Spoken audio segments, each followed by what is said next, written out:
Welcome to my YouTube channel. Hello મિત્રો, આજે આપણે જોઈશું પોલીસ કોન્સ્ટેબલની પરીક્ષા આપતી વખતે પરીક્ષા ખંડમાં બેઠા શું ધ્યાન રાખવું જોઈએ. તો જોઈએ પહેલો મુદ્દો. પહેલાં આપણે જોઈશું OMR સીટ ભરતી વખતે શું સાવચેતી રાખવી જોઈએ. તો પહેલાં સૂચનાઓ વાંચવાની, વિગતો, સીટ નંબર, પ્રશ્નપત્રકા નંબર, વર્ઝન કોડ. ભરતી વખતે ખૂબ શાંતિ રાખવી. એક નાની ભૂલ તમારું પરિણામ અટકાવી શકે છે, એટલે એકદમ શાંતિથી રાખવી. પછી ગોળ કરવામાં, જે ગોળ સર્કલ કરીએ છીએ એમાં ખૂબ સાવચેતીપૂર્વક કરવાના.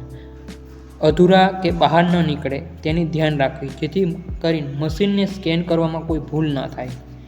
પછી વચ્ચેથી ભરવાના ટાળો.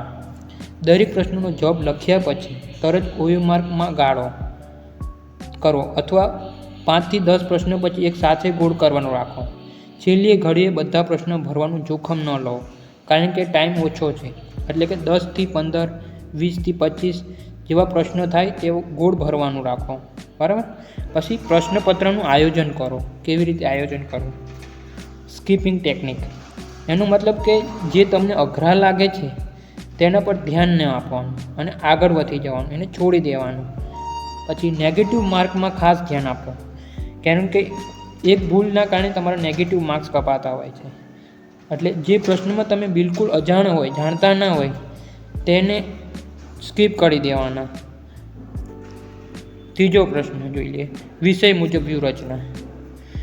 મેથ છે, રિઝનિંગ છે, આના માટે રફકામ માટે આપેલી જે જગ્યા હોય એનો વ્યવસ્થિત ઉપયોગ કરો, કારણ કે સમય પાછળ ઓછો હોય છે. એટલે જેટલું જલ્દી બને એટલો પેપરની પાસે રફકામનું કાર્ય કરી લેવું જોઈએ. પછી આ બંધારણો છે, વિજ્ઞાન, ટેકનોલોજી જે અઘરા પ્રશ્નો છે ને એને શાંતિથી વાંચો અને ટપકા કરો. પછી કરંટ અફેર છે, સામાન્ય જ્ઞાન છે, જેવા સરળ પ્રશ્નો હોય ને તેને ઝડપથી પતાવો, એટલે જેટલો ટાઈમ ઓછો બગડે, એટલે સમયમાં એટલો વધારો મળે આપણને. પછી સમયનું વ્યવસ્થાપન કરો, એટલે કે સમય કેવી રીતે ફાળવશો તમે. પરીક્ષાના કુલ સમયના વિષય મુજબ વહેંચી લો. ગણિત, રીઝનિંગ માટે થોડો વધારે સમય ફાળવો, જેથી કરીને કોઈ પ્રશ્ન ન આવડતો હોય તો તમારે એને સ્કીપ કરી દેવો જોઈએ.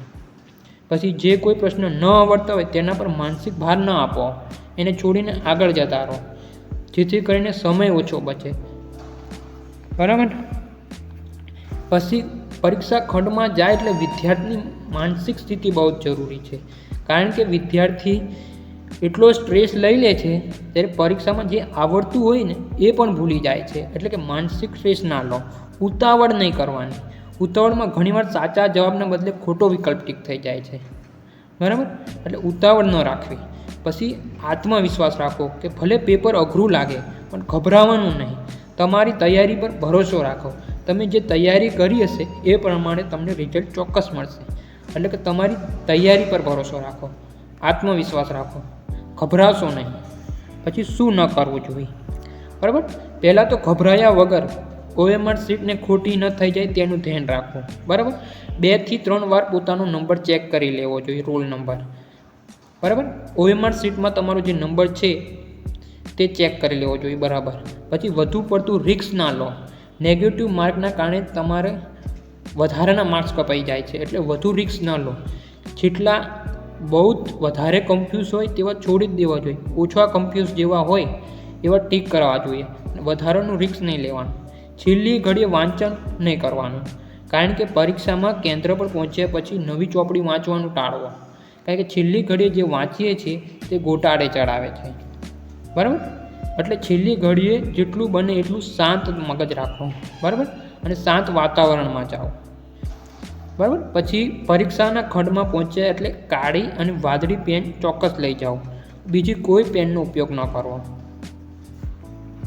બરાબર. ધન્યવાદ. જો વિડીયો ગમ્યો હોય તો વિડીયોને લાઇક કરી દેજો, ચેનલને સબસ્ક્રાઈબ કરી દેજો, અને કોઈ પણ પ્રશ્ન હોય તો પ્રશ્ન કમેન્ટ બોક્સમાં મને જણાવજો. હું તમને ચોક્કસ આન્સર આપીશ.